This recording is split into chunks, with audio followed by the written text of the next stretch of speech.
ఏం కీసులాడతారు నువ్వోటన్నా ఆయనోటన్నా ఇట్లా ఎన్నెండ్లు సప్పుడుగా అంట ఇద్దరు కూకొని మాట్లాడుకుంటే కాదా అంటుంటారు ఊర్లో. ఇద్దరు కొట్లాట పెట్టుకుంటే నాదే కరెక్ట్ అని ఆయన, నాదే కరెక్ట్ అని ఈయన, అదే బిరుతోటి ఉంటే ఎల్లకాలం గదే లొల్లి.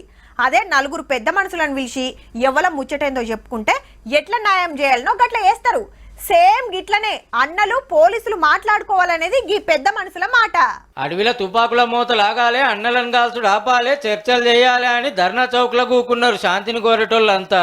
కమ్యూనిస్టులు, కారోళ్ళు, కాంగ్రెస్ వాళ్ళు, జనసమితి లీడర్లు, ప్రొఫెసర్లు, మేధావులు, పౌర హక్కుల సంఘాలకెళ్లి చాలా మంది వచ్చిర్రు.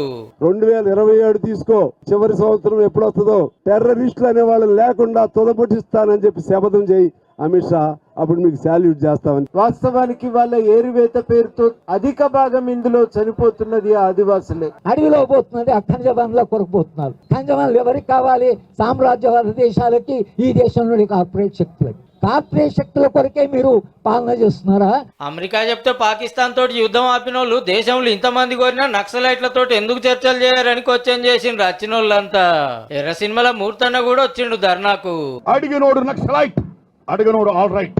కాబట్టి అలాంటి నక్సల ఉద్యమాన్ని మేము అణిచేస్తాం, మేము కాలు రాసేస్తాం, మేము చంపేస్తాం, మేము పీకేస్తాం. How it is possible? Amit Shah ji, మీరు అణిచివేయాల్సింది, పీకేయాల్సింది, చంపాల్సింది దోపిడీని. అడవిలకెళ్ళి అన్నలు ఉత్తరాలు రాసినా బయట ఉన్నోళ్ళు ఎంత అడిగినా సెంటర్ వాళ్ళు అయితే అస్సలు తగ్గుతలేరు. ఇంకో 9 నెలల్లో మావోయిస్టులు అనేటోళ్ళే లేకుండా చేయాలనే జిజ్జుతోటి ఉన్నారు. ఈ నడుమనే ఎన్నో ఎన్కౌంటర్లు అయితే పెద్ద పెద్ద లీడర్లు కాలం చేసిరి.